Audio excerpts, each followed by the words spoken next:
The consultation was supposed to be routine.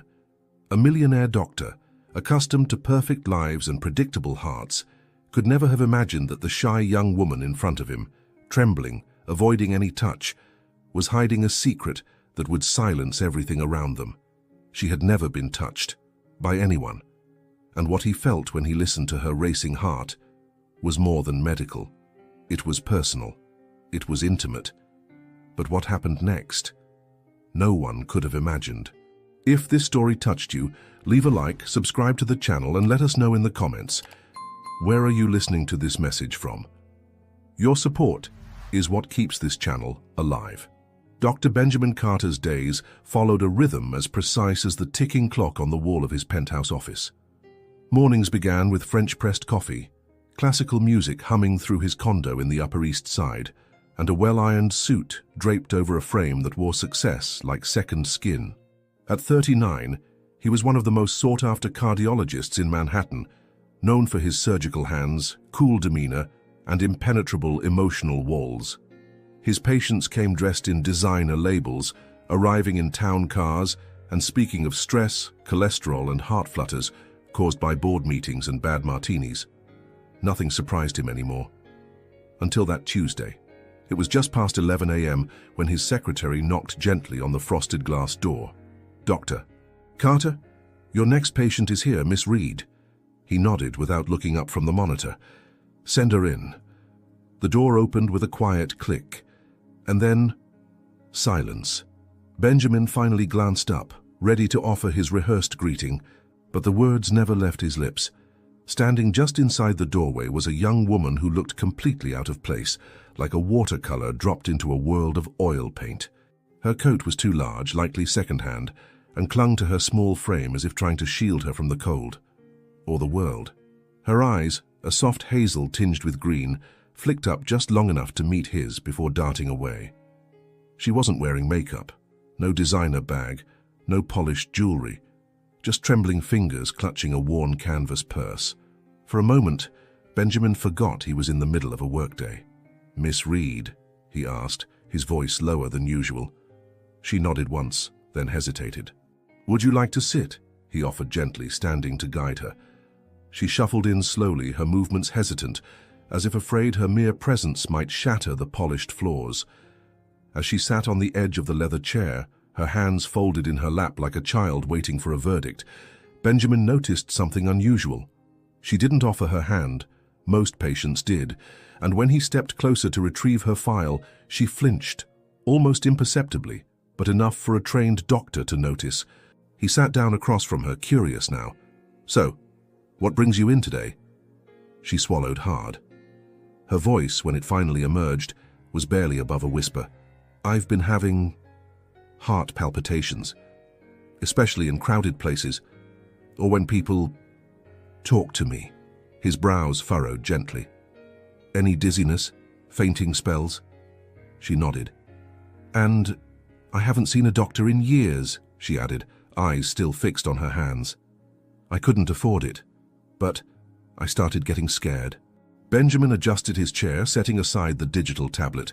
He leaned in slightly, not as a doctor, but as a man who suddenly sensed that this case wasn't going to be typical. "Have you had any physical exams before?" he asked softly. She hesitated. "No," he blinked. "None at all." Her cheeks flushed pink. "I've never been touched. I mean, not like that. Not by a doctor. Not by anyone." Benjamin's pulse, usually steady as a drum, faltered. This wasn't just a patient with an unusual case. This was something else, something raw. "Okay," he said, keeping his voice gentle. "We can take it one step at a time. I'll explain everything before I do anything, and you can stop me anytime. Is that all right?" She looked at him for the first time. Really looked. And he saw something in her gaze, something fragile like glass warmed by sunlight, a question behind her eyes. "Can I trust you?" She nodded slowly. Benjamin stood and walked to the examination area, drawing the privacy curtain halfway. He laid out the stethoscope, blood pressure cuff, and gloves methodically, as if each item deserved a moment of silence. Then he returned. "Hannah," he said gently, using her first name. I'll just check your pulse and heart rate today. That's all. You don't have to undress and I'll talk you through everything. She bit her lip, but nodded again. When he reached for her wrist, her body tensed. Her breath caught in her throat. But she didn't pull away. His fingers brushed her skin, cool, delicate, and in that single point of contact something stirred. Not just in her, but in him. He'd touched thousands of wrists, examined countless hearts, but none like this. Her pulse was rapid, too fast, but it wasn't just a medical symptom. He looked up. Are you okay? I'm just nervous, she whispered. He smiled. That's completely fine. There's no rush. The stethoscope came next. As he gently placed it on her chest, over her coat at her request, he could feel the tension ripple through her like a bowstring pulled taut. But she let him. And when the heartbeat filled his ears, it wasn't just a pattern of lub-dubs. It was a story, a song of anxiety, silence, and something else. Longing, maybe. He stepped back, removing the earpieces, slower than necessary. You're not just anxious, he said quietly. Your heart is under emotional stress. This isn't just physical. You're carrying something. A weight. Hannah's shoulders trembled slightly and she looked down again. I guess I always have, she whispered. But no one's ever noticed. Benjamin wasn't sure what hit him harder, her words, or the soft break in her voice. He'd spent his life chasing prestige, mastering procedures, and building a fortress around his emotions. But something about this girl, this ghost of a girl who flinched at kindness, was starting to dismantle all of it. She didn't cry, but he saw it in her eyes, the years of holding everything in, of not being seen. He wanted to say something, anything, but the silence between them was sacred. So he handed her a bottle of water, gave her space and said, We'll figure this out, together. She nodded, then gave the smallest smile, uncertain, almost invisible. But it was there. And Benjamin Carter, who had spent a lifetime surrounded by people who performed confidence, felt something he hadn't felt in years. He felt human. As she rose to leave, he handed her a printed note. My direct number, he said, if anything feels off, or if you just want to talk. She blinked. Doctors don't usually do that. I know, he replied softly. I'm not sure why I just did.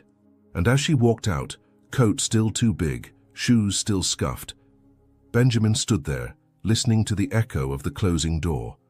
But inside his chest, something had opened, something he wasn't sure he could close again. For 2 days after the appointment, Benjamin Carter found himself distracted in ways that unsettled him. He reviewed charts and responded to messages, yet Hannah Reid's face kept surfacing like a whisper through fog.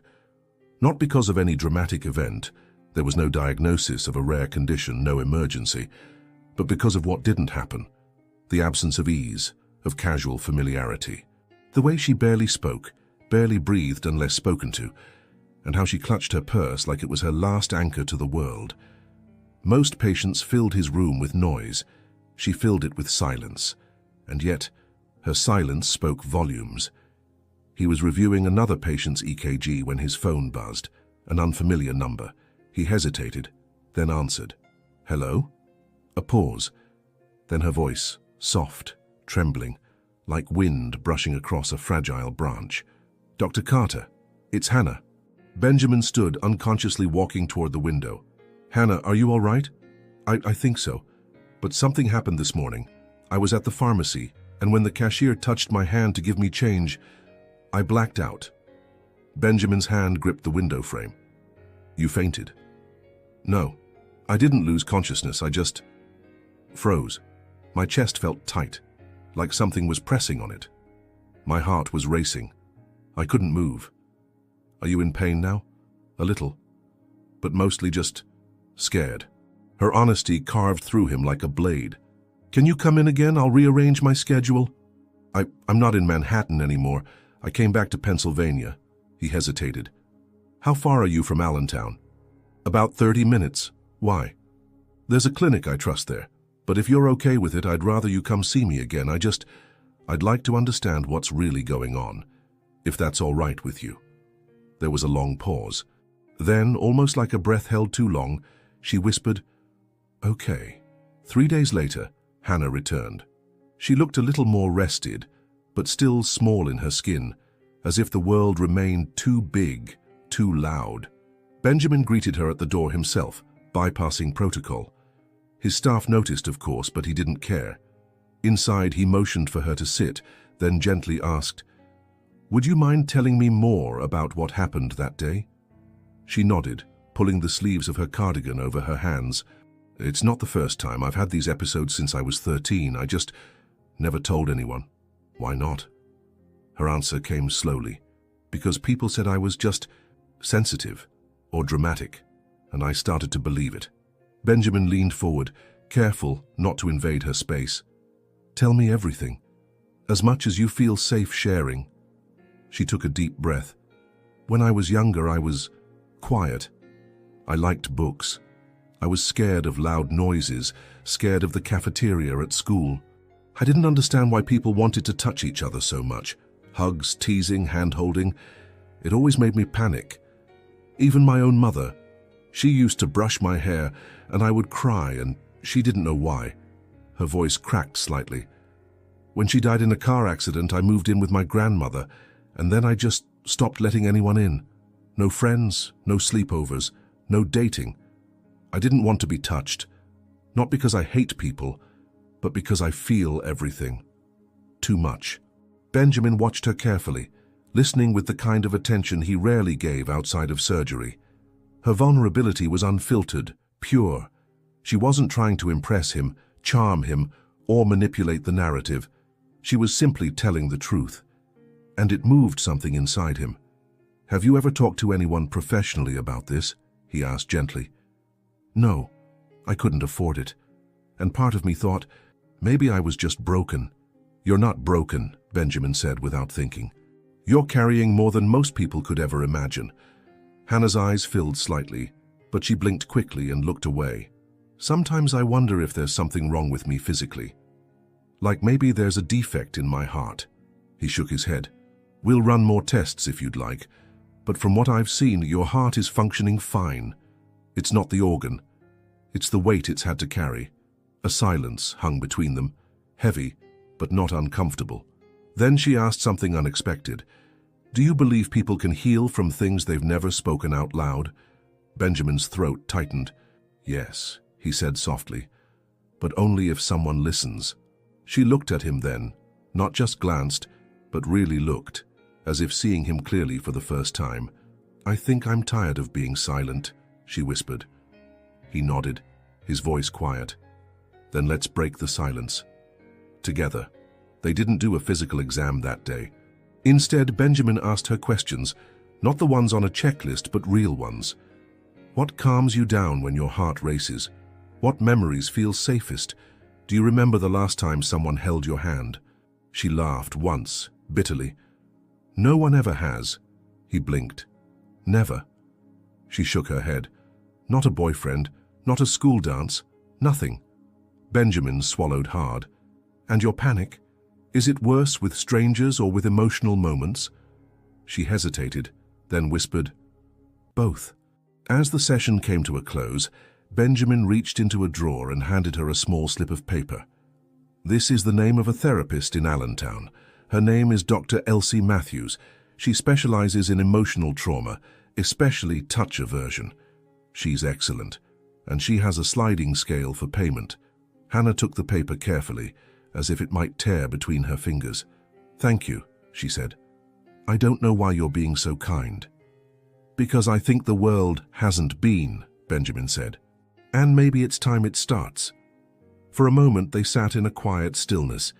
Then Hannah whispered something that made his chest ache. "You're the first person who ever made me feel like I wasn't a burden." He stood and walked her to the door, but just before she left, she turned back. "Dr. Carter." "Yes?" "If I wanted to come back, not just for medical reasons, would that be okay?" He paused. Something behind his ribs fluttered.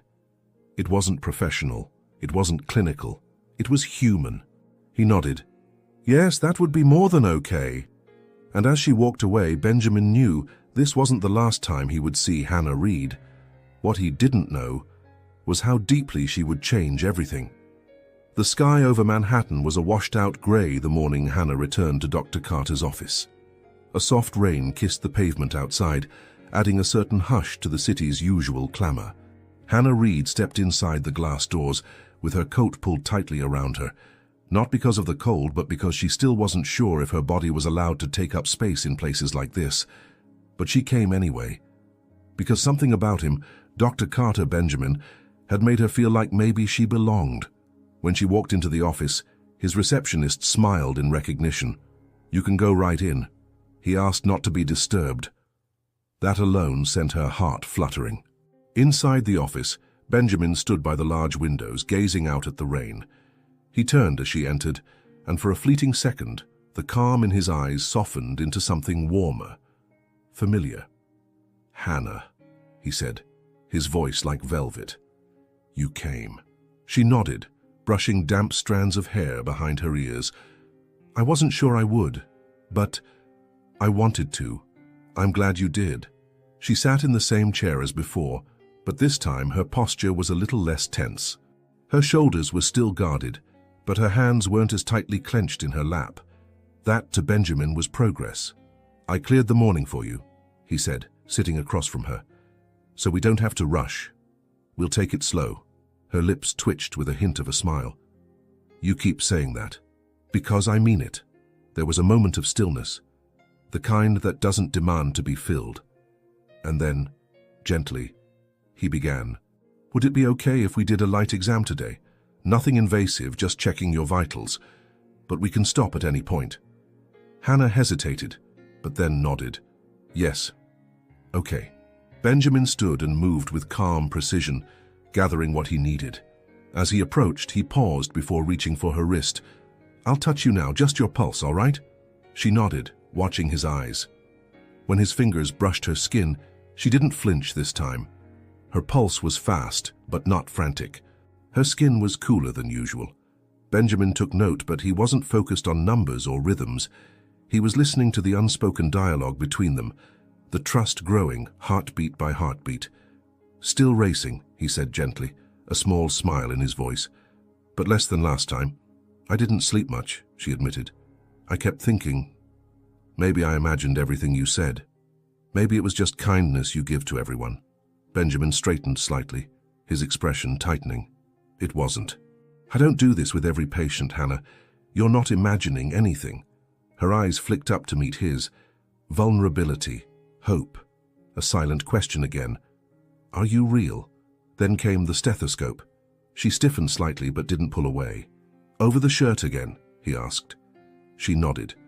He warmed the bell in his palm before pressing it gently against her chest. The sound of her heart rushed into his ears, fast, fragile, fierce, like wings trapped in a jar. "I used to count my heartbeats when I was anxious," she said suddenly, surprising even herself. "It made me feel like I had control over something." "That makes sense," he said, voice low. "It's one of the few things you can feel and hear, right? Proof that you're still here." She looked at him, startled by how clearly he understood. Benjamin lowered the stethoscope and stepped back. "Hannah, I think your body's been holding on to fear for so long. It's forgotten what it feels like to rest. What it means to feel safe." She bit her lip. "And you think I can unlearn that?" "I think you already started. You came here. You let me in." Her throat bobbed as she swallowed emotion. "Sometimes I think I'm just too strange to be close to anyone," she whispered. "Like I'm a puzzle with missing pieces." "You're not missing anything," Benjamin said firmly. "You're just someone who's never been given time or tenderness." The room went quiet. Outside, the rain tapped gently on the windows. Inside, something was shifting. Benjamin returned to his seat, closer now, less doctor, more man. "Can I ask you something a little unprofessional?" he said, cautiously. She nodded slowly. "Do you ever feel lonely?" The question hit harder than he expected. Hannah's mouth opened, but no sound came. Her eyes filled, quickly, silently. "All the time," she finally said. "But not in the way people think. I can be surrounded by people and still feel like I'm not really seen. Like I'm invisible in plain sight. Benjamin nodded slowly, his own voice roughening. "I know that feeling more than I should." She blinked. "But you're a doctor. You're successful. People must admire you. They admire what I do, not who I am." That silence again. Not awkward, not forced, just real. Then Hannah smiled softly, a little sad. "I guess we're both invisible sometimes." He smiled back. "Maybe that's why we see each other." They talked longer than they should have. Not about symptoms or diagnoses, but about books they loved as kids, songs that made them cry, how both of them avoided their birthdays. They spoke of fear and memory, and the strange ache of being alive in a world that moves too fast. For the first time in years, Benjamin felt himself relaxing. Not acting, not performing the role of Dr. Carter, but being. And for Hannah, it was the first time she spoke for so long without feeling like every word was a test. When the session ended, Benjamin hesitated. He should have walked her to the door, shaken her hand, professional closure. But instead, he reached for something else. "I was wondering," he said carefully, "would you like to have coffee sometime? Not as a follow-up, just as two people." Hannah's eyes widened. "You mean, like a date?" He paused. "Not necessarily. Just coffee, conversation, no pressure. But yes, something closer than doctor and patient." She looked at him, breath held. "Then I think I'd like that." The smile that followed was small, but it reached her eyes. Later that night, Hannah lay in bed with the city lights flickering beyond the window of the small hotel room Benjamin had arranged for her. She couldn't sleep, but it wasn't the anxious insomnia she was used to. It was something else, something warmer, a possibility. And back in his apartment, Benjamin stared at his untouched dinner, still thinking about the way she had looked at him. Not with adoration, not with expectation, but with something far more dangerous: trust. And the question that pulsed in his chest now wasn't clinical. It was personal. What am I doing? But deep down, he already knew. He was falling, slowly, carefully, irrevocably. And the ground below him had Hannah's name written all over it. The following week, Benjamin Carter drove 3 hours north in the early morning fog, his luxury car gliding silently through the back roads of rural Pennsylvania. It wasn't the kind of trip he usually made.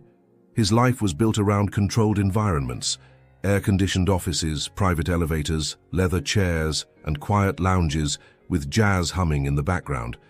But this wasn't a patient follow-up. This was something else entirely. Hannah had texted him just a few words. "My grandmother wants to meet you, if you're okay with that." He hadn't hesitated. He didn't ask for a reason. He simply cleared his calendar and told her, "I'd be honored."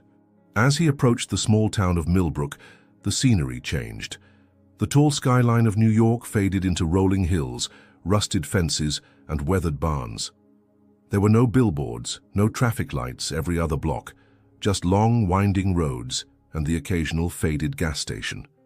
The house came into view slowly, a modest white cottage with a creaky porch and flower pots by the steps.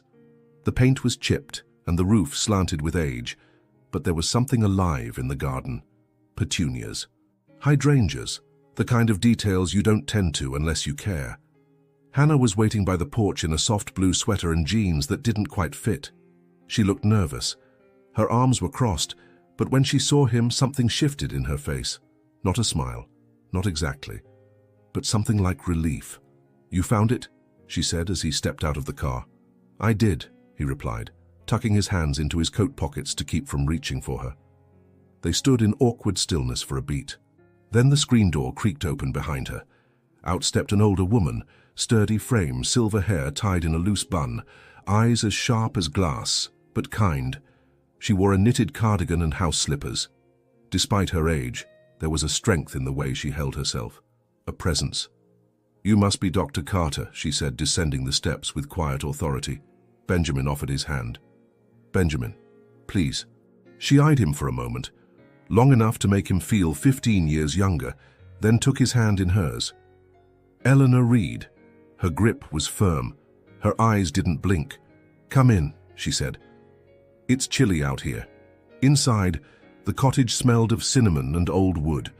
The walls were lined with faded photographs, family portraits, children in Halloween costumes, wedding pictures in sun-washed frames.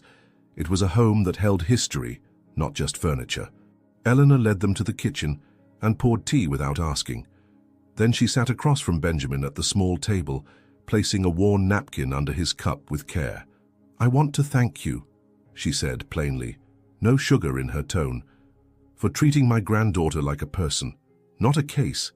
Benjamin met her gaze. "It was never just medical, ma'am. Hannah is remarkable." Eleanor's eyes flicked to Hannah, who stood by the kitchen counter, clearly uncomfortable. "She's quiet," Eleanor said. "Always has been, but she's got a strong heart. You'll see that if you stick around long enough." Benjamin smiled gently. "I intend to." The older woman leaned back in her chair, folding her hands. "You're the first man she's ever brought near this house. You understand what that means?" Benjamin nodded slowly. "I do. Then maybe it's time someone heard the whole story."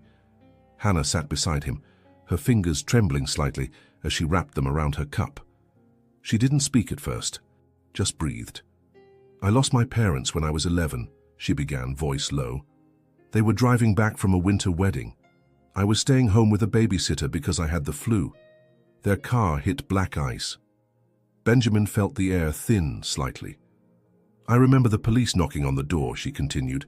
"The way the woman's voice cracked when she said the words. I didn't cry. I just stared at the floor for hours." Eleanor reached out and placed a hand on Hannah's shoulder. Not tenderly, but firmly, like grounding her. "I came to live with Gran here in Millbrook. It was quiet, safe. But school wasn't." She paused. "I was always the quiet girl. Too shy, too awkward. I didn't wear makeup. I didn't know how to be like the others. And I didn't like being touched at all, so I got labeled." Benjamin tilted his head. "Labeled? Freak, robot, Virgin Mary. I had no friends. The boys used to bet on who could get me to blush first. I was shoved into lockers, had glue poured in my locker once. No one stopped it, not even the teachers." Benjamin felt a slow burn under his skin. "Why didn't anyone do anything?" Eleanor answered, her voice tight. "Because this town protects its own, and we weren't from here." Hannah looked away. "So I stopped trying. I stopped speaking in class. I stopped raising my hand. I got good grades, so they'd leave me alone. And I counted down the years until I could disappear." "Disappear where?" she shrugged. "Anywhere. I took care of Gran, got a part-time job at the pharmacy. I read books, walked to the park, fed stray cats. I kept to myself." Benjamin studied her face, her hands, the set of her jaw. "But something changed," he said softly. "Your health started acting up." She nodded. "About a year ago. Heart palpitations, tightness in my chest, then full-on panic attacks in crowds. I passed out once in the grocery store. That's when Gran said enough." Eleanor cut in. "I told her she wasn't broken. I said we'd find someone who actually listens. That's how we found your clinic. I scraped together what I could." Benjamin swallowed. "You didn't tell me all this." Hannah looked down. "I didn't want to be that girl, the sad story, the trauma patient." "You're not," Benjamin said. "You're someone who survived." She blinked quickly, then bit her lip. "You're also someone who deserves more than survival." For a long time, no one spoke. Then Eleanor stood. "I'll leave you two to talk. I've got soup on the stove." Later they walked in the backyard garden, where vines curled along the fence and wind rustled the dry branches of late autumn. "You know," Hannah said quietly, "you're the only person who's ever heard all of that, start to finish." Benjamin looked at her. "Thank you for trusting me." She stopped walking and turned to him. "I wasn't sure I could, but now, when I see you, I don't feel small. I don't feel like I'm waiting to be hurt." "That's how you should feel," he said. "Safe, seen." A silence fell between them, but it was full, not empty. The kind that exists between two people slowly stepping closer to a place neither has been before. Then she whispered, "Sometimes I don't know what to do with kindness. It's easier to prepare for disappointment." He moved closer. "Then I'll be patient. I'll stay until kindness doesn't scare you anymore." She stared at him, chest rising, eyes shimmering with something tender and terrifying. "Promise?" "I do." And though there was no kiss, no physical touch, something profound passed between them. A vow without words, a connection without pressure. But just as the moment settled, Hannah's phone buzzed. She checked it, and her expression faltered. Benjamin watched her face change. "What is it?" Her eyes darted toward the house. "It's the pharmacy. They need me to cover the night shift. Their assistant called in sick." He nodded slowly, something unreadable in his chest. "Will you be okay walking back?" "I think so," she said, already pulling her coat tighter. He stepped closer. "Let me drive you." But she hesitated. "It's okay," she said. This was already more than I expected." And with a soft smile, she turned toward the house. Benjamin stood there, watching her walk away. 1,000 words unspoken, but one feeling rising steadily inside him. He wasn't going to let this end here. The last train to Millbrook had already left by the time Hannah stepped out of her shift at the small-town pharmacy. The November air was biting, slicing through her thin coat like paper, and the streets were nearly empty. She clutched her bag close and began walking the 6 blocks home, careful to avoid the cracked parts of the sidewalk. She didn't hear the car pull up behind her. "Hannah?" Her heart skipped, but when she turned, relief washed over her. Benjamin leaned out of the driver's side window, his expression half concern, half relief. "I figured you might be walking." "What are you doing here?" she asked, stunned. "I waited," he said simply. "I told your grandmother I was going to get gas. I didn't go far." "You waited outside for 2 hours," he admitted, almost sheepishly. "I just didn't want you walking alone at night. Not here. Not anywhere." Her throat tightened, caught between surprise and something far more dangerous, gratitude that made her chest ache. "You didn't have to do that." "I know," he said. "That's exactly why I did." She got in the car, and they rode in silence for a while, except for the occasional sound of tires slushing against wet pavement. He didn't speak, and neither did she. But it wasn't uncomfortable. When he pulled up in front of the house, she didn't open the door right away. Her fingers rested on the handle, hesitant. "Can I ask you something?" she said, still looking forward. "Anything. Why are you doing this, really? It can't just be because you feel sorry for me." He turned to face her. "I don't feel sorry for you, Hannah." "Then what is it?" Benjamin's eyes darkened, but not in a cold way. It was like something vulnerable surfaced in him, a version of himself she hadn't yet met. "Because I see you," he said quietly. "And the more I do, the harder it is to stop." She looked down, her breath fogging the window. "Sometimes I think you're too good to be real." He let out a soft laugh. "I think the same thing when you speak." There was a pause. Then she opened the door, but before she stepped out, she turned to him once more. "I don't know what this is yet," she whispered, "but thank you for not rushing me to define it."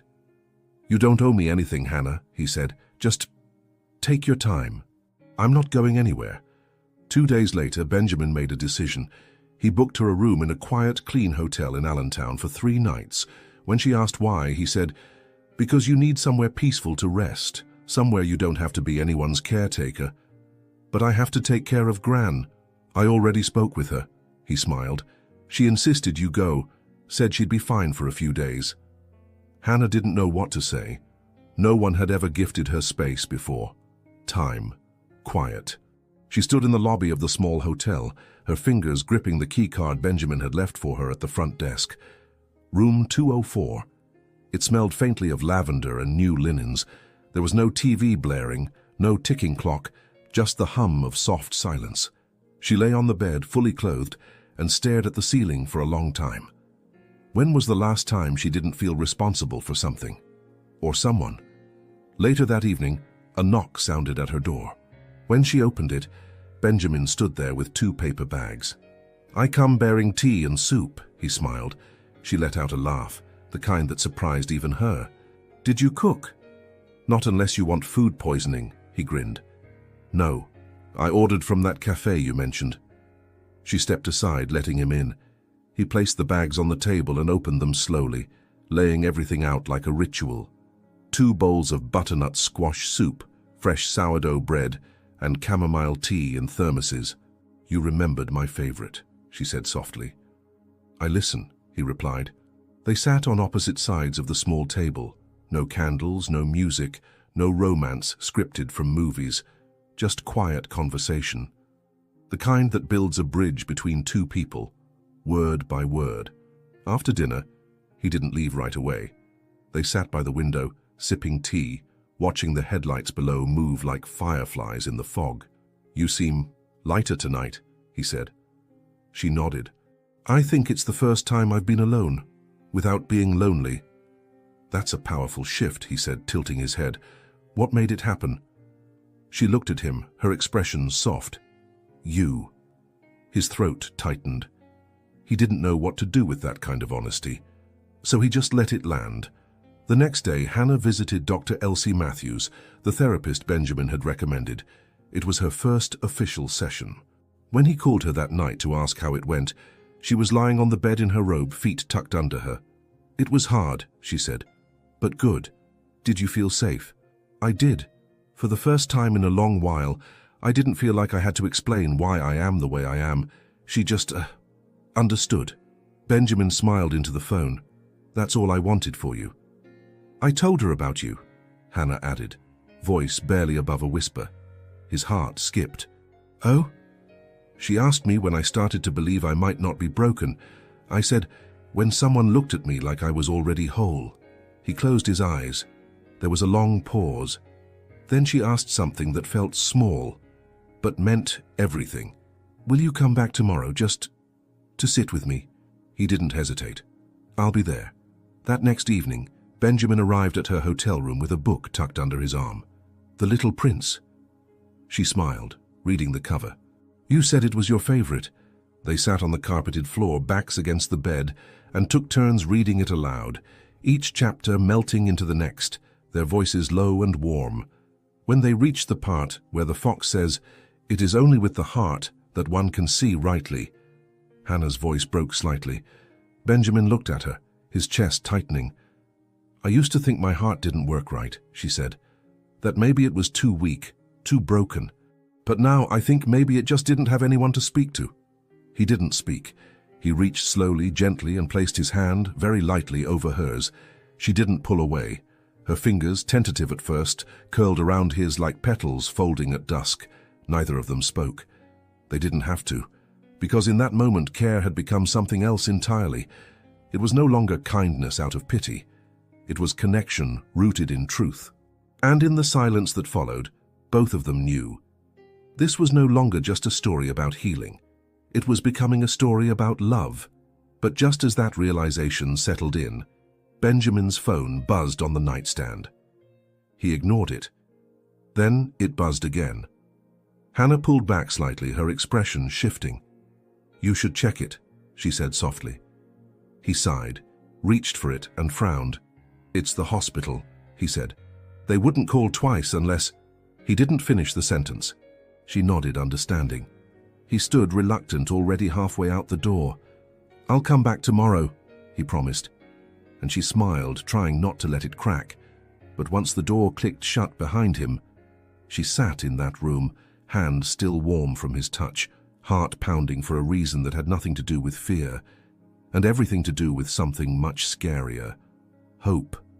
It had been 4 days since Benjamin last saw her. 4 days filled with back-to-back surgeries, board meetings, clinical evaluations, and an emergency consultation flown in from overseas. The kind of week that once defined his life. Constant movement, endless expectations, accolades whispered in polished hallways. But everything felt different now, because every moment he wasn't in her presence, he felt absent from himself. At first, he tried to shake it off. He told himself it was proximity, novelty, the natural pull of something fragile and new. But none of that explained why he reached for his phone late at night, rereading the last message she sent. "Thank you for seeing me, really seeing me." He hadn't answered, not because he didn't want to, but because he didn't trust himself to say something simple when what he felt was everything but simple. That Friday night, just after midnight, his phone rang. The screen lit up. Hannah Reed. He stared at it, heart pounding. She had never called before, always texted, short, polite, careful. He answered before the second ring. "Hannah?" There was silence, and then a voice, soft and unsteady. "Sorry, I didn't mean to wake you." "You didn't." "I wasn't sleeping," he said, already sitting up. "Is everything okay?" I don't know," she whispered. I felt like I was slipping again." Benjamin stood, pacing now. "Tell me what happened." "I was in bed, reading. Nothing scary. And nothing sad. But suddenly my chest got tight. Like someone had placed a hand over my lungs. I couldn't breathe right, couldn't move. A panic attack. Maybe. I don't know. I haven't had one in weeks. I thought I was doing better." He stopped pacing, closed his eyes, steadied his breath for hers. "You are doing better. Healing isn't a straight line. It curves, it loops, it dips and rises. It doesn't mean you failed." There was another pause. Then, "I almost didn't call. I didn't want to be too much." "Hannah." The way he said her name, low, reverent, was almost a prayer. "You are never too much," he said. "If anything, the world hasn't been enough for you." She let out a breath that trembled between tears and relief. "I didn't call for advice," she said after a moment. I wanted to hear your voice." He sat back on the bed, his chest tightening in a different way now. "I'm here," he said, "for as long as you need." For a while they didn't talk. They just breathed together, across miles of darkness and silence. His city restless and glowing, her town asleep and still. But in that invisible space between them, something sacred pulsed. The next day, Benjamin cancelled his weekend rounds. His assistant raised an eyebrow. "Is everything all right, Dr. Carter?" He nodded. "Just prioritizing something important." He didn't say what, didn't say who. By evening, he was back in Millbrook, knocking on the door of the little white house where the paint chipped, but the flowers still bloomed. Hannah answered in a sweater too large for her frame, her hair pulled into a loose braid. Her eyes widened when she saw him. "You came. You called." She opened the door wider. No explanations, no hesitation. Inside, the living room glowed softly with lamplight. A blanket lay folded on the couch, and a book rested face down on the coffee table. Benjamin glanced around. "Is your grandmother home?" "She's at her sister's overnight. I didn't plan this." "I know." They sat on the couch side by side, not touching. The kind of closeness that spoke louder than contact. "I couldn't stop thinking about what you said," she murmured. "About healing not being straight." He smiled. "It isn't. And neither is connection." She turned toward him, something fragile flickering in her expression. "Can I ask you something?" "Always." "Why me?" she whispered. "Of all the women you could talk to, why the quiet one with no past, no lipstick, no stories to impress anyone?" Benjamin's jaw tightened. He took a breath. "Because when you speak," he said, "you don't perform. You mean it. And that's rare." She looked at him like she didn't know whether to believe him or cry. "And also," he added, "because you made me feel something I thought I'd forgotten how to." A silence settled. One with weight. Then slowly she reached for his hand. He didn't move, didn't breathe. Until her fingers brushed his, timidly at first, then more firmly. He turned his palm to meet hers, and just like that, the space between them disappeared. No declaration, no grand kiss, just touch. Alive, present, real. Later that night, they sat on the back porch wrapped in a shared blanket, sipping hot tea from chipped mugs. The stars above Millbrook were brighter than in Manhattan. Fewer lights, less noise, more truth. "I used to think I'd live and die without ever being held," Hannah confessed. "Not because I didn't want it, but because I didn't think I'd ever deserve it." Benjamin turned to her, his voice low and steady. "You don't earn care, Hannah. You receive it. Because you exist. Because you breathe. That's enough." She didn't answer. She just leaned her head onto his shoulder, and he let her stay there until the moon began to slip behind the hills. The next morning, Benjamin left a note on her pillow. "You're not alone anymore. Call me when you wake up. I'll be nearby." And he was.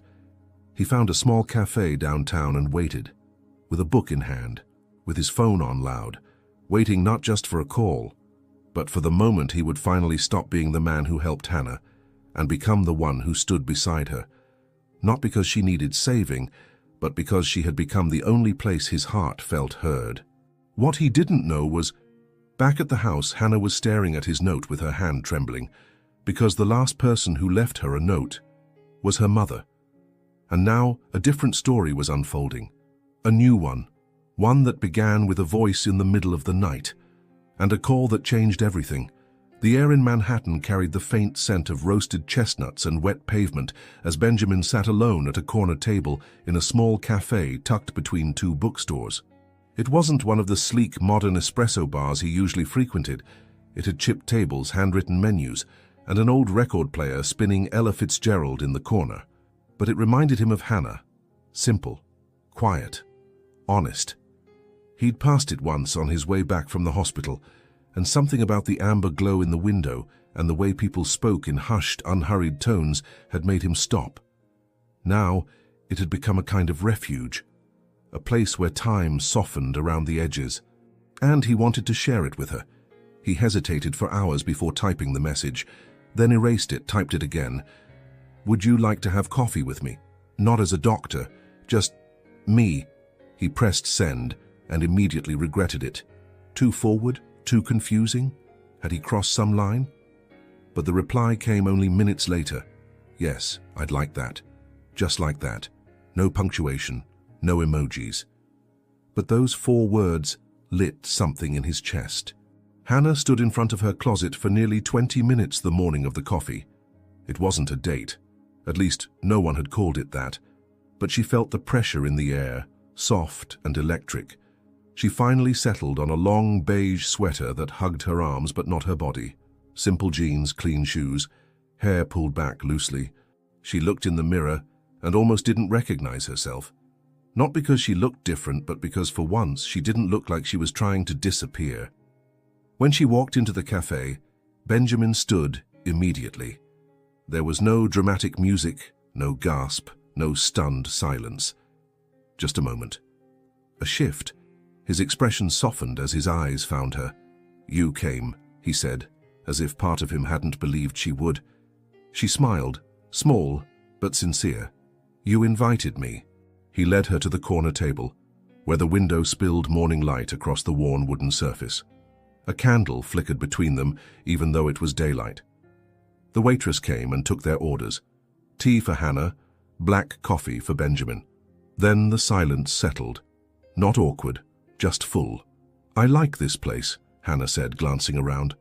"It feels like it has a memory." Benjamin smiled. "That's exactly why I chose it. It doesn't try too hard." She met his eyes. "Neither do you."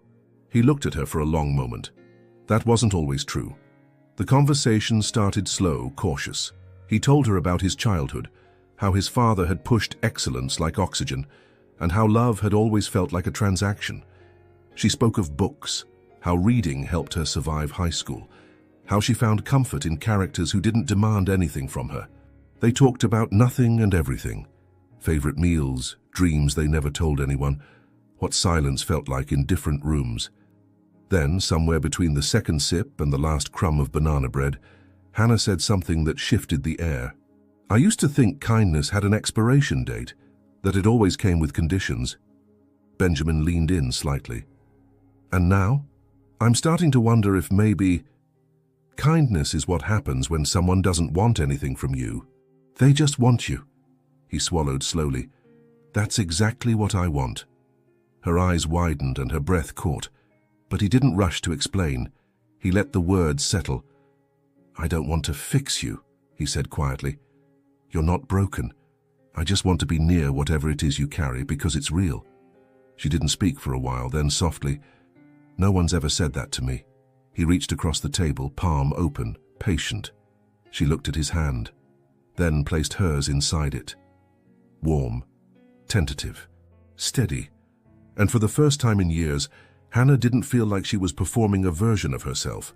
She felt present, seen, not studied. And in that tiny cafe, among books and the smell of cinnamon and Ella Fitzgerald humming in the background. A connection was born not from chemistry but from truth. Afterward, they walked through the streets of Manhattan, not holding hands, just walking, side by side, in rhythm. The city felt different with him there.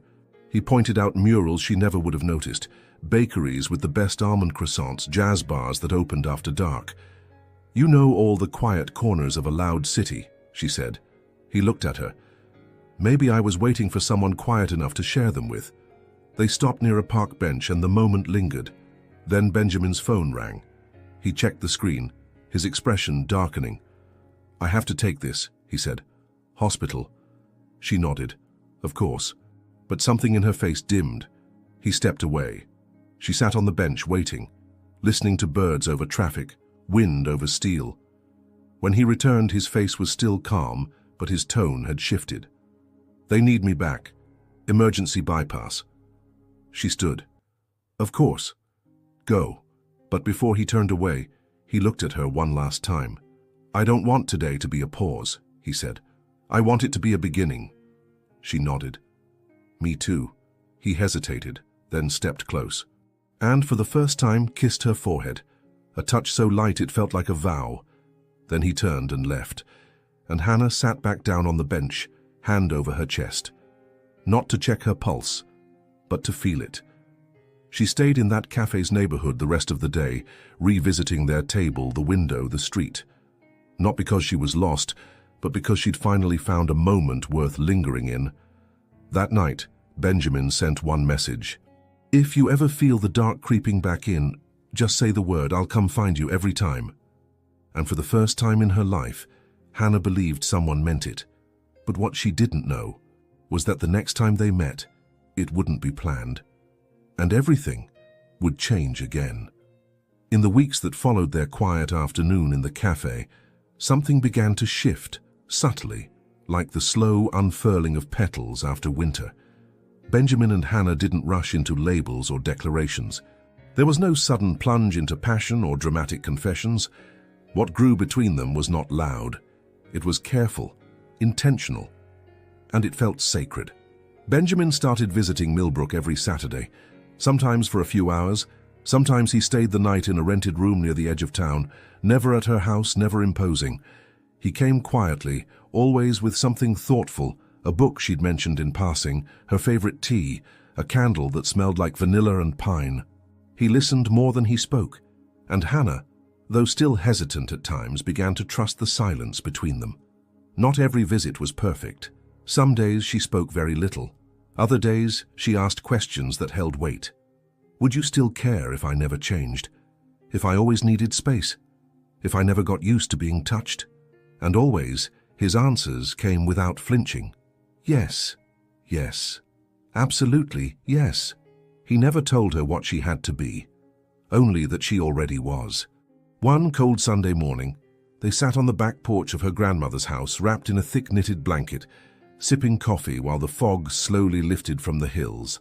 Hannah leaned against his shoulder, her eyes half closed, the steam from her mug curling upward like a soft breath. "I don't know what to do with this," she said suddenly. "With what?" "This peace, this quiet that you bring." Benjamin's voice was soft. "You don't have to do anything with it. Just feel it." "I'm not used to feeling things that don't turn into fear." He turned slightly, brushing his fingers over her knuckles. "Maybe fear just got too comfortable being the only guest." She let out a shaky breath. "And you're not afraid that this might be too much work?" He looked at her then, deeply, steadily. "Work doesn't scare me. Losing you does." Her lips parted, but no words came out. Just a stillness that said everything. They started sharing small rituals. A Sunday morning phone call. A letter in the mail once a week, handwritten even though they texted. Walks around the lake near Allentown, where they would speak very little, letting the world hum around them. Sometimes they went entire afternoons without a single word. But the silence wasn't empty anymore. It was theirs. And slowly Hannah's world expanded. She began helping out part-time at the local library, sorting books, talking to regular patrons. She didn't panic when people brushed past her. She started wearing colors again, soft lilacs, dusty rose, deep forest green, and Benjamin noticed every change, not because he expected it, but because he cherished it. One evening, after a long walk beneath a sky filled with stars, they sat on a bench in near darkness. The only sound was the rustle of wind in the trees and the distant croak of frogs near the water. "Do you ever wonder why you didn't fall in love with someone easier?" she asked, voice low. Benjamin turned his head slowly. "I think you're hard to love." She gave a quiet, bitter laugh. "I think I've spent my life convincing myself no one could." He exhaled softly. "Then, let me be the first to rewrite that story." He didn't reach for her. He just said it. And somehow, it reached deeper than touch ever could. One afternoon, after a long day helping her grandmother around the house, Hannah sat on the kitchen floor, exhausted but smiling. Benjamin knelt beside her, wiped a streak of flour from her cheek and said, "You're incredible, you know that." She blushed. "I'm just tired." "Not because of today," he said, "because of everything. The way you move through this world, Hannah, quiet but fierce, fragile but unbreakable." She leaned against the cabinet and looked at him like he was telling her things she had never dared to believe, maybe because he was. Their first argument came unexpectedly, a miscommunication about plans. Benjamin had assumed she'd join him in the city for a weekend conference gala. Hannah, overwhelmed by the idea, had shut down, cancelled last minute, sent a vague message. When he called, his voice was tight. "I didn't mean to pressure you." "I didn't mean to disappear," she said. Then a long silence. "I guess I just panicked," she admitted. "It felt too big, too fast." "I get it," he said, "but talk to me next time. Let me meet you where you are." "You always do," she whispered. And just like that, their first argument ended not in anger but in understanding. A few weeks later, she surprised him. He'd just finished surgery, still in his scrubs, when his phone lit up. "Are you free tonight? I want to see your world." He responded instantly. Within 2 hours, they were sitting on the rooftop of his apartment building in Manhattan, wrapped in coats, sipping wine from paper cups, city lights flickering below them. "It's beautiful," she said. "You are," he whispered. And in that moment, surrounded by everything he once thought defined success, he realized nothing compared to the quiet gravity of her presence. She was his anchor, his mirror, his new beginning. One night, after an unusually long silence, Hannah whispered something into the dark as they lay side by side, fully clothed, hearts side by side. "I think I'm falling in love with you." Benjamin didn't move, didn't breathe. Then, "I've been falling since the first time you said my name." She turned her face toward him, tears threatening. "I'm scared." "I know," he said, brushing a strand of hair from her temple, "but I'm not." He didn't kiss her. He just held her hand, laced their fingers, and let her lean in when she was ready. And hours later, when her head rested on his chest, her breathing slow and calm, he knew. This wasn't just a relationship. It was a rebuilding, a resurrection. But just as peace settled between them, something shifted. Benjamin's phone buzzed. Not a patient, not the hospital, but a name from the past. A woman he hadn't heard from in over a year. And the message was only 5 words. "We need to talk. Urgently." He stared at it, and beside him, Hannah shifted in her sleep, safe, unaware. Yet something deep inside him whispered, everything is about to change. The air around the lake was still. It was the kind of evening that held its breath, soft dusk melting into a quiet lavender sky, the water perfectly still, reflecting the trees like a mirror untouched by time. Hannah and Benjamin walked slowly along the gravel path that looped around the shoreline. Neither said much. Words had begun to feel unnecessary between them. Their silences had grown richer, filled with presence, not absence. She wore a soft beige cardigan that billowed slightly in the breeze, her hair pinned back in a loose twist. Benjamin had never seen her so open, so quietly radiant. It wasn't about beauty in the conventional sense. It was the way she seemed free in her own skin, like her body had finally stopped bracing for pain. They paused near a wooden dock where the lake reached furthest inland. "Do you want to sit?" Benjamin asked gently. Hannah nodded. They walked to the edge and sat side by side, feet dangling just above the rippling water. Crickets had begun their evening song, and fireflies blinked between the trees like wandering thoughts. She took a long breath, eyes on the lake. I used to come here alone when I was a teenager. It was the only place I could cry without feeling like I had to explain it. Benjamin turned to her slowly. Do you feel like crying now? No, she said. I feel still, and that scares me. Stillness can feel foreign after so much chaos. She nodded. When I'm with you, I forget how much I've been surviving. Benjamin looked at her for a long time. That's because you're finally living. She smiled, just a little. And you? What does this feel like for you? He hesitated, like the ground beneath my feet makes sense again. Their eyes met and held. No rush, no performance. Just the ache of honesty between two people who had finally stopped running from themselves. She broke the gaze first. I should tell you something, she whispered. He waited, patient. I've never kissed anyone. The words hung in the air, fragile and bold. I figured, he said softly, and I'm honored that you would tell me. I'm not ashamed, she added quickly. I just thought I'd be married by now, or at least in love, but I've always been too afraid to let anyone close enough to try. He nodded, his voice barely above a breath. I don't want to take anything from you that you're not ready to give. I'm not sure what I'm ready for, she said, but I know I trust you. Then, almost without realizing it, she reached for his hand. He met her halfway, and for a long moment, they just sat there, hands clasped, bodies still, the lake folding around them like a secret. Then Hannah turned slightly, her eyes wide, vulnerable, clear. If I asked you to kiss me, would you? Benjamin's breath caught. He didn't speak. He didn't reach. Instead, he moved just slightly closer, his voice deep, steady. If you ask me to, I will. But not because I want to check a box or rush a moment. I'll kiss you because you want it. Because your body says yes, not just your words. She looked at him, her throat working through a tide of emotion. I don't want it to be perfect, she whispered. I don't want it to be anything but real, he replied. And with that, she leaned in, slow, hesitant, but without fear. Their foreheads touched first, then his nose brushed hers, and finally his lips met hers. Soft, patient, reverent.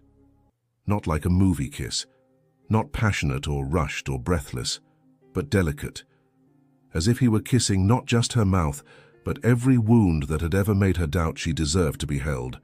She melted into it slowly, letting her body relax 1 inch at a time. It wasn't fiery, it wasn't electric, it was something better, safe. When they pulled apart, her eyes were damp. Not from sadness, but from something wordless. I didn't know a kiss could feel like that, she murmured. Benjamin smiled, brushing her cheek with the back of his hand. Like what? Like coming home. He kissed her forehead once, a second vow layered atop the first.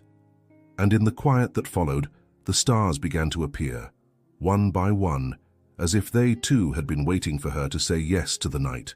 Later, walking back toward the house beneath a sky littered with constellations, she stopped him beside a tree near the path. There's something else I've never done, she said. He turned, curious. I've never had someone who stays. People come, they're kind, they mean well, and then they disappear. Benjamin took her hands gently in his. I'm not going anywhere, Hannah. She nodded slowly, her lips trembling. I want to believe that. He looked at her, voice low and steady. Then let me show you, not with promises, with presence. She closed her eyes for a beat, then opened them with something unspoken behind her gaze. And just as she leaned into his chest, the wind shifted slightly, cool and insistent. Benjamin's phone buzzed again. He didn't move to check it, but something in his posture changed. Hannah noticed. You can look, she said, stepping back slightly. If it's the hospital. It's not, he interrupted, his voice almost too calm. She tilted her head. Then who is it? He hesitated, then, someone from my past. Hannah studied his expression. You okay? I will be, he said. but something had shifted in his tone. She nodded once, not pressing further, but as they reached her porch, and he kissed her good night with the same tenderness that had defined the evening, she felt something unspoken press against her chest.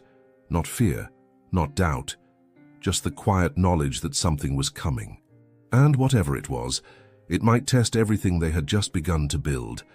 It had been 4 days since their kiss at the lake, and still the sensation lingered on Hannah's lips like a song she didn't want to stop humming. Not because it was romantic in the way books describe, dramatic or breathless, but because it was the first time she'd ever let go and hadn't felt afraid afterward. But in the quiet after that night, she noticed something in Benjamin had changed. It wasn't in what he said. He still messaged every morning, still asked how she slept, still called her Hannah in that way that made her feel real. It was in the pauses, the way his voice hesitated, the way he seemed to be holding something back. And Hannah, more than anyone, could feel the weight of silence. So when he texted asking to see her again, just the two of them, at her house while her grandmother was out, she felt it in her chest. Something was coming. He arrived just before sunset, as the golden light spilled across the worn porch steps. Hannah opened the door before he could knock. He looked tired, still handsome in that understated, grounded way, but there were shadows beneath his eyes, and his jaw looked tighter than usual. "Hey," he said softly. "Hi," she replied, stepping aside. They settled on the living room floor like they had so many times before, cross-legged with tea between them, knees almost touching. For a while they didn't speak. Then Benjamin set his mug down and exhaled, deep, heavy. "There's something I need to tell you." She looked up immediately. "Okay." He rubbed the back of his neck, eyes fixed on the old carpet. "A year ago, I was engaged. Hannah didn't move. She left. No warning, no explanation. Just a note on the table saying she couldn't live in my world anymore." Hannah stayed quiet. Benjamin glanced up. "Her name was Elise. She's the one who messaged me last week." Hannah swallowed slowly. "The one who said it was urgent?" He nodded. "She wants to talk. In person. She says she's changed." The air in the room shifted, slowed.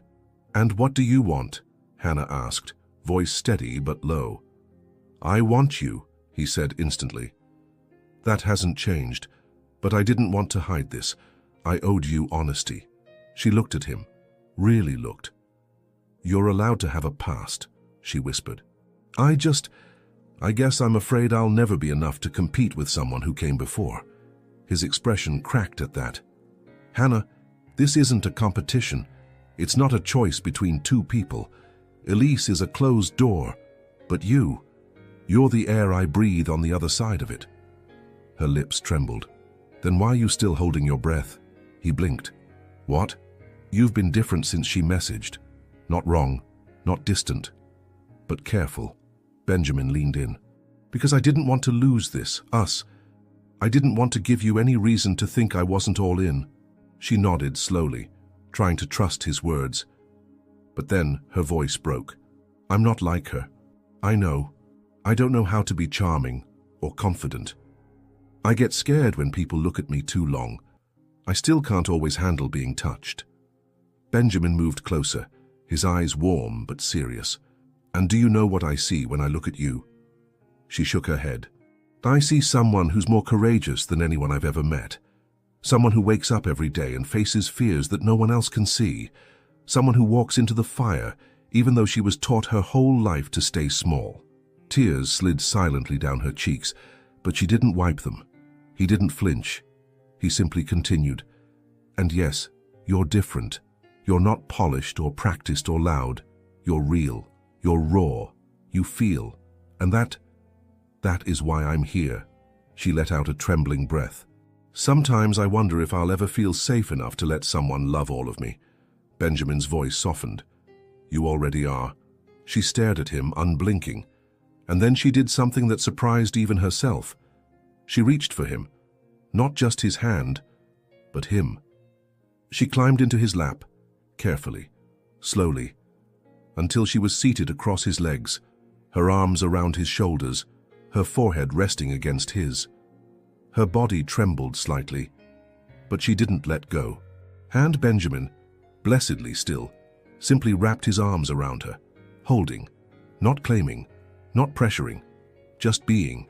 Her breath slowed. Her heart did too. And for the first time since she was a little girl, Hannah didn't feel like a burden in someone else's arms. She felt safe. Much later, as they lay side by side on the couch, her head resting against his chest, she whispered, "Thank you." "For what?" "For not rushing me." He kissed the top of her head. "Trust takes time," he said. "And I have all the time you need." A pause, then her voice again. "Do you still want to see her?" Benjamin didn't answer right away. Then, "I think I need to. Not because I want her back, but because I want to end that chapter clean, so I can be fully here, with you." Hannah nodded. "I can handle that," she whispered. He looked at her. "Are you sure?" "I'm stronger than I look," she said. "You taught me that." His eyes shimmered, and for a while they just listened to the wind outside, the creaking of old floorboards, the sound of their breaths finding a rhythm. But as Benjamin drove back to Manhattan the next morning, heart full of Hannah's scent and warmth and courage, he didn't notice the car parked near his building, nor the woman sitting inside, watching, waiting. And when his phone lit up again later that night with a new message, the words made his stomach twist. "We need to talk. It's about something you don't know." He stared at the screen, and for the first time in weeks his heart skipped for the wrong reason, because something was coming, and this time, it might shake the safety they'd both fought so hard to build.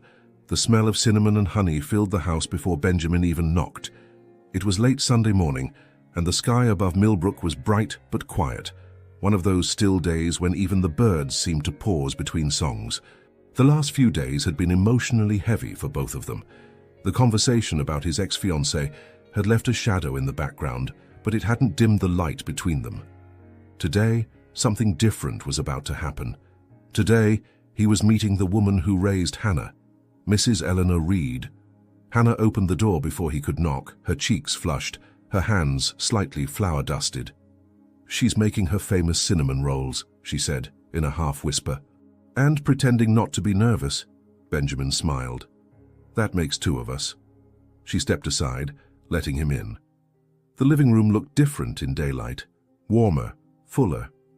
The light filtered through lace curtains and landed softly on old wooden furniture and crocheted throws. "She's in the kitchen," Hannah said, brushing her hands off on a towel. "Just be yourself." "That's harder than it sounds," he murmured. She gave him a look. "Not for you." Eleanor turned as he entered the kitchen. She was shorter than he remembered, wearing a faded blue apron with flour on her forearm and her hair tied up in a loose bun. Her eyes, sharp and observant, studied him. "Dr. Carter," she said, setting down a spoon. "Please, Benjamin," he offered, stepping forward and extending a hand. Eleanor wiped her hand on a dishcloth and shook his, firm and brief. "So, you're the man who's been stealing my granddaughter's time." Benjamin let out a soft laugh. "I'd say borrowing." We'll see." She turned back to the stove. "Tea?" "Love some." Hannah stood at the edge of the room, visibly bracing herself for impact. But Benjamin didn't retreat. He pulled a chair for her first, then sat down at the small wooden table. "I know this must feel strange," he began, "me being here. So thank you for letting me in." Eleanor poured the tea carefully, placing each cup without ceremony. "Strange isn't the word.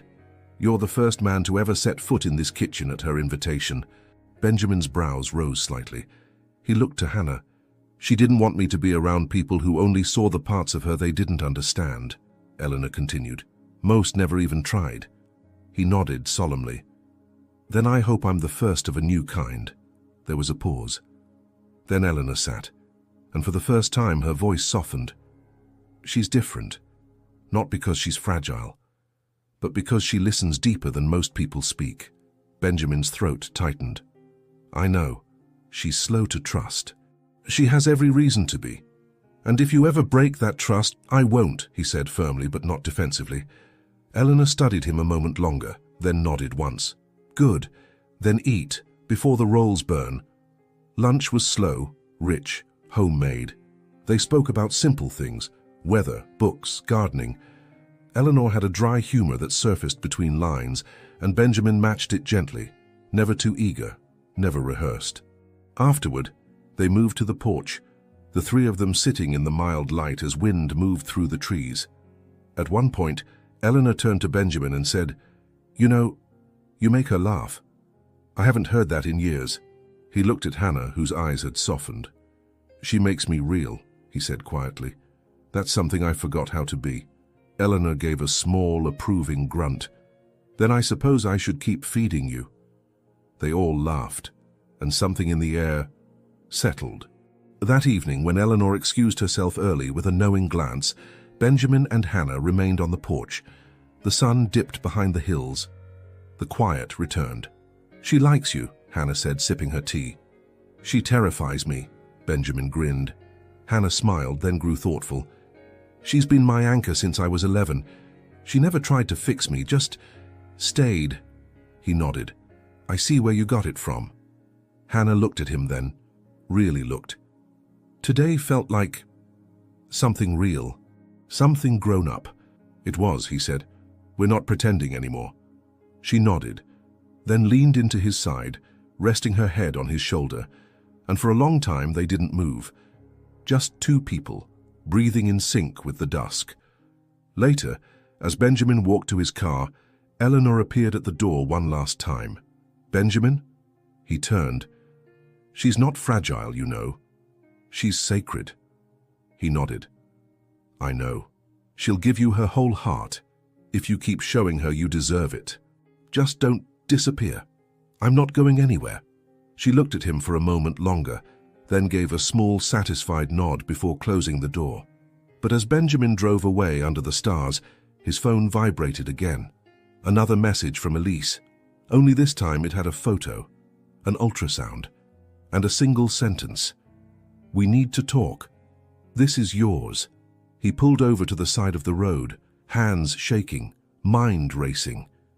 He stared at the image, then back at the dark road ahead, and in his chest a question exploded. How do you protect something sacred when your past comes back with a heartbeat?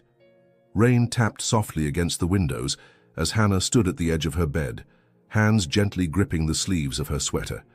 It was late, past midnight, and the storm outside had wrapped the house in a hush that made every breath feel louder than usual. Benjamin stood just a few feet away, his coat still hanging by the front door, his gaze fixed on her, not demanding, not expectant, just present. They hadn't planned for this. There was no dinner date, no music, no cinematic build-up, just a quiet moment after hours of conversation, a question whispered through the hush of candlelight. "Will you stay?" And now, here they were. Hannah's voice broke the silence, low and steady. "I've never done this before." Benjamin's eyes softened. "I know." She looked down. "Not just physically. I've never let anyone see me like this, all of me. No mask, no armor." He stepped closer, slowly, as if asking permission with every inch. "You don't owe me anything," he said. "Not your body, not your fear, not your trust. This isn't a test, Hannah. You can stop this whenever you need to." She looked up then, eyes shining. "I don't want to stop," she whispered. "I just don't know how to begin." Benjamin reached out and brushed her hair behind her ear, his fingers trembling slightly. "Then let's begin slowly," he said, voice low. "And only when you're ready." She nodded. And for the first time, she reached for him. Her fingers found the buttons of his shirt, unsteady at first. He let her lead. No rush, no urgency, just breath between them. She peeled the fabric back, inch by inch, revealing a chest that had once felt distant, almost too perfect, but now felt human, vulnerable. His. He didn't move, not until she whispered, "It's okay." Then he stepped out of his shoes, then his shirt, never taking his eyes off her. She lifted her sweater slowly, pausing, eyes flicking to his. "I'm right here," he said. She nodded, pulling the fabric over her head, arms crossing instinctively over herself. He stepped closer, not to remove anything else, but to wrap his arms around her. Warm, steady, protective. Her body melted into his. "I don't know what to do with this," she murmured against his neck. "You don't have to do anything," he said, "just feel." They moved to the bed like dancers unsure of the steps, but learning together, his hand gently guiding hers, her breath hitching at every new sensation. Every inch of skin explored not with hunger but reverence.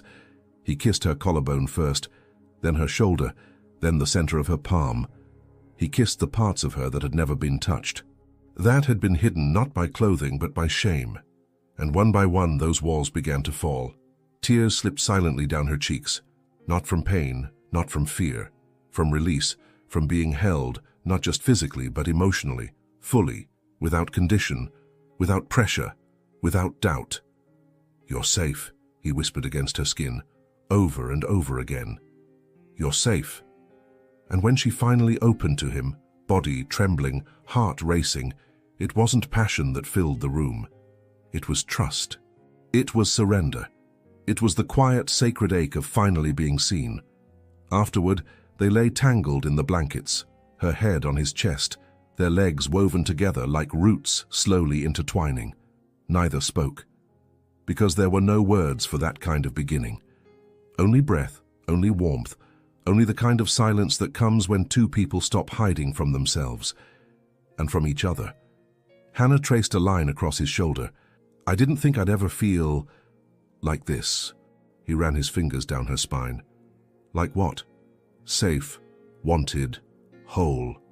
He kissed the top of her head. "You've always been whole. You just never had someone stay long enough to show you." She closed her eyes, and for the first time in her life, she slept deeply, completely, unafraid. But as the rain slowed and the morning light began to stretch across the sky, Benjamin sat up quietly, careful not to wake her. He reached for his phone on the nightstand. The screen glowed. Another message. "From Elise. We need to meet. You have to know the truth. I'm not keeping the baby, but you should hear why." He stared at the screen, then looked back at Hannah, curled beside him, peaceful, soft, trusting, and in his chest something cracked. Because love had just begun to blossom, but truth was about to arrive at the door. The consultation was supposed to be routine. A millionaire doctor, accustomed to perfect lives and predictable hearts, could never have imagined that the shy young woman in front of him, trembling, avoiding any touch, was hiding a secret that would silence everything around them. She had never been touched by anyone, and what he felt when he listened to her racing heart was more than medical. It was personal. It was intimate. But what happened next, no one could have imagined. If this story touched you, leave a like, subscribe to the channel, and let us know in the comments. Where are you listening to this message from? Your support is what keeps this channel alive.